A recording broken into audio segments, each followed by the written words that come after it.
The TARDIS shuddered, a violent vibration that sent Louisa sprawling against the console. Sparks flew, lights flickered, and the familiar wheezing groans escalated into a banshee shriek. "Doctor, what's happening?" she cried, scrambling to her feet. The doctor, his brow furrowed in concentration, fiddled frantically with a lever that sparked ominously. "Something's interfering with the temporal matrix. We're being pulled." Of course he wrestled with the controls, his face illuminated by the erratic flashes of the console. Suddenly, with a final, bone-jarring lurch, the TARDIS fell silent. The lights returned to their normal hum, and the screen flickered back to life, displaying a grainy image of a pebble beach. "Where are we?" Louisa asked, brushing off the dust from her leather jacket. The doctor consulted the monitor, his expression unreadable. "According to the readings, we've landed on the English coast, specifically a place called Arodown, sometime in the present day, give or take a Tuesday." Louisa craned her neck. "England? The seaside? Brilliant. I haven't seen the ocean in ages. And look, doctor, is that a funfair?" She pointed to a distant cluster of bright colors and flashing lights, nestled against the backdrop of the gray, churning sea. The air carried the faint scent of salty air and something else. "Greasy food?" The doctor's face twisted in a grimace. "A funfair. Just what we needed. I have a bad feeling about this place, Louisa. A very bad feeling." "Oh, come on, doctor, don't be such a spoilsport. We've just landed, and there's a perfectly good beach and a funfair waiting to be explored. Maybe we can even get some fish and chips." Ignoring the doctor's protestations, Louisa practically dragged him out of the TARDIS. The air was crisp and invigorating, even with the faint, unsettling tang of something unnameable in the breeze. The TARDIS, as always, had blended seamlessly into its surroundings, materializing neatly behind a ramshackle row of beach huts. They strolled along the pebble-strewn beach towards the town. The shingle crunched underfoot, a constant, rhythmic sound that echoed the crashing waves. Louisa inhaled deeply, enjoying the salty air. The doctor, however, walked with a wary air, his eyes constantly scanning the surroundings. As they approached the town, a strange silence descended. The funfair, which had seemed so vibrant from a distance, now looked eerily still. The rides were motionless, the stalls abandoned. The usual cacophony of laughter and music was replaced by an unsettling quiet. "That's odd," Louisa said, her initial enthusiasm waning. "Where is everyone?" The town of Arodown was unnervingly deserted. Houses stood empty, their windows staring out like vacant eyes. Shops were shuttered, their signs faded and peeling. There was no sign of life, no sound of human activity. The doctor stopped, his gaze fixed on a faded poster plastered to a boarded-up shop window. It depicted a smiling family enjoying the beach, superimposed over a picture of the pier. The words "Arodown, a holiday to remember" were emblazoned across the top. "This isn't right," the doctor muttered. "The town records show a thriving community here until about 50 years ago." He pulled out his sonic screwdriver and scanned the area. The device buzzed and whirred, its readings erratic. "There's a temporal anomaly here, Louisa. A significant disturbance in the time stream. Concentrated around the funfair." They cautiously approached the funfair. The once brightly colored rides now looked rusted and decayed, their cheerful facades masking a sinister stillness. A carousel horse, its paint chipped and peeling, spun slowly in the breeze,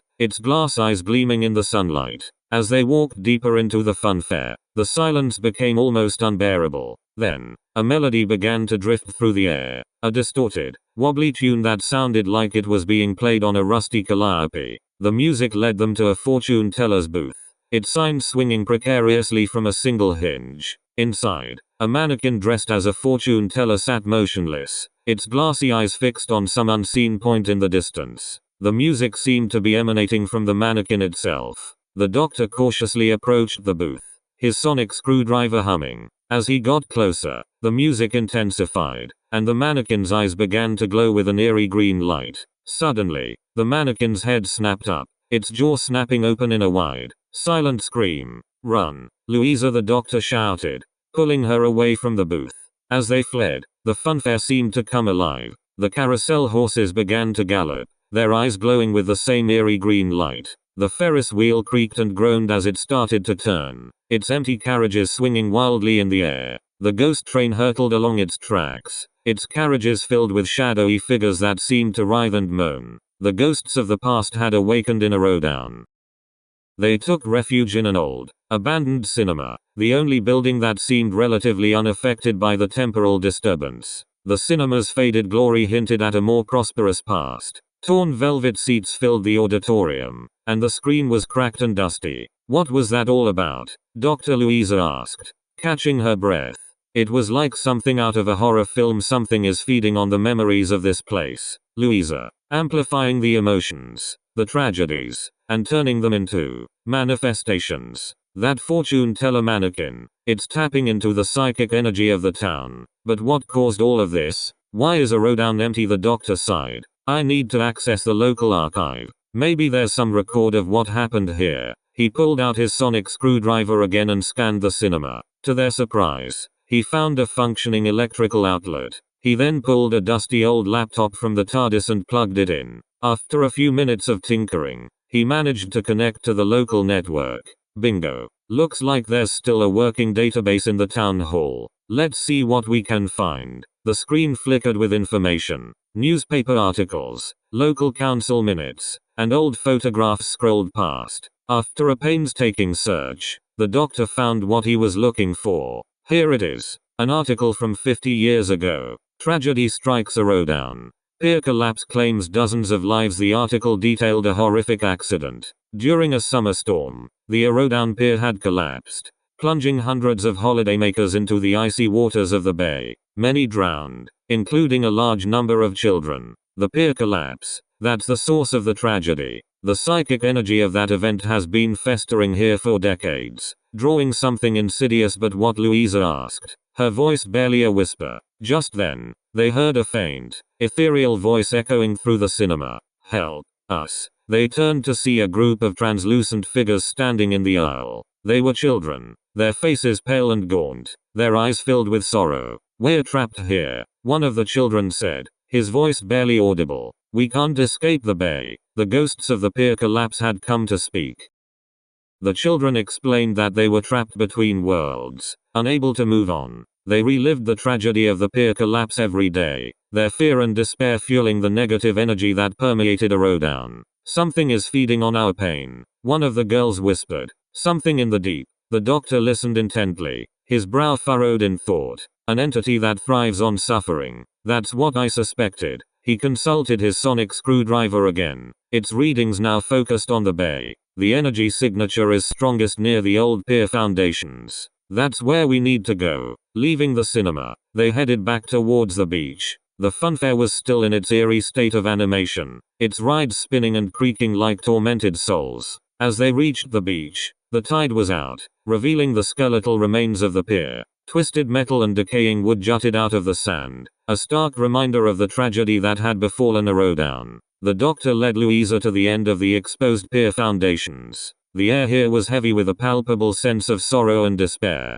The wind howled, and the waves crashed against the remains of the pier, their rhythmic roar a mournful lament. The doctor pointed to a dark, gaping hole in the seabed. That's it, the epicenter of the energy. Whatever is feeding on the pain of the pier collapse is down there. How do we stop it? Louisa asked, her voice trembling. We need to sever its connection to the psychic energy of the tragedy. We need to release the ghosts. He pulled out a small, silver device from his pocket. This is a psychokinetic amplifier. It can focus and amplify psychic energy. I'm going to use it to create a psychic bridge, a pathway for the ghosts to move on. But what about whatever is down there? That's where I come in. While I'm creating the bridge, I'll need to distract it. Buy us some time. The doctor carefully placed the psychokinetic amplifier on a stable piece of the pier foundation. He began to calibrate it, his hands moving with practiced precision. The device hummed and glowed with a soft, ethereal light. Ready, Louisa? He asked, without taking his eyes off the amplifier. Ready as I'll ever be, she replied, her heart pounding in her chest. As the amplifier reached its peak, the air began to shimmer and crackle with energy. The ghostly figures of the children began to gather around the device, their faces filled with hope. Suddenly, the water began to churn and bubble. A dark shape emerged from the depths, its form vaguely humanoid, its features twisted and grotesque. Its eyes glowed with a malevolent red light. The creature feeding on the tragedy has sensed the change, the doctor said grimly. It's not happy. The creature rose from the water, its tentacles flailing wildly. It emitted a piercing shriek that seemed to vibrate through the very air. Distract it, Louisa. Keep it away from the amplifier, the doctor shouted.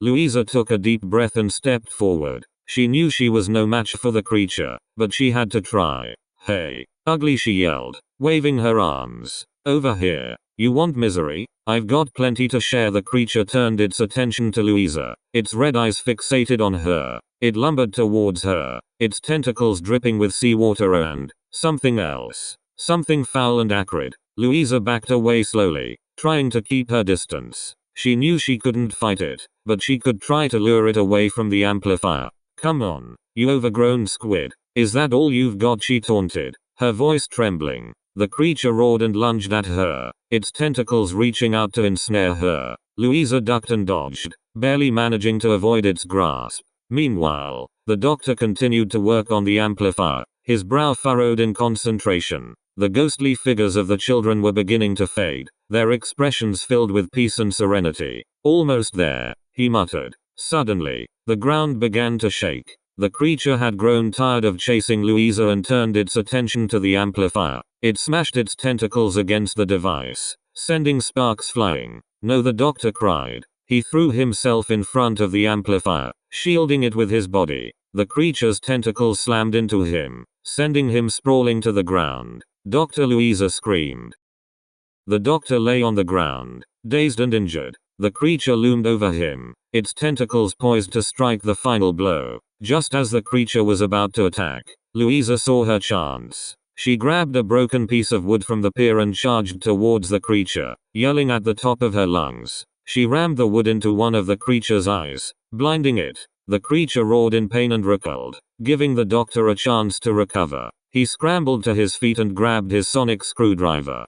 Pointing it at the creature, he unleashed a powerful blast of sonic energy. The creature shrieked and writhed, its form flickering and unstable. It was being forced back into the depths of the bay. As the creature retreated, the amplifier reached its peak. A beam of pure psychic energy shot into the sky, creating a shimmering portal. The ghostly figures of the children began to float towards the portal, their faces filled with joy and relief. One by one, they stepped through the portal, disappearing from sight. As the last child passed through, the portal flickered and faded. The amplifier went silent, and the air grew still. The creature was gone, and the ghosts of Arodan had finally found peace. The sun began to rise, casting a golden glow over the bay. The sea was calm and still, and the air was filled with the scent of salt and fresh air. The funfair returned to its normal state of disrepair. The rides were still, the stalls abandoned, but the oppressive sense of sorrow and despair had lifted. The doctor and Louisa sat on the beach, watching the sunrise. The doctor was battered and bruised, but his eyes were filled with a quiet satisfaction. It's over, Louisa, he said. The ghosts have moved on. Arodan can finally heal. What will happen to the town now? Louisa asked. I don't know, the doctor replied, but I have a feeling that things will start to improve. The people will return, and Arodan will find its way back to life. He stood up and brushed the sand off his clothes. Come on, Louisa. We have a TARDIS to fly. They walked back towards the TARDIS, leaving behind the ghosts of Arodan Bay. As they stepped inside, Louisa looked back one last time. She saw a figure standing on the beach. It was a young girl, one of the ghosts they had helped to release. She smiled and waved, then faded away into the morning mist. Louisa smiled back. Arodan was finally at peace. The TARDIS dematerialized, its familiar wheezing sound echoing through the empty town. As it faded away, a single ray of sunlight broke through the clouds, illuminating the deserted beach. It was a new dawn for Arodan, a chance for a fresh start. The tragedy was remembered, but the ghosts were gone, finally free to move on. The seaside resort could finally begin to heal, and perhaps, one day, become a holiday to remember once more.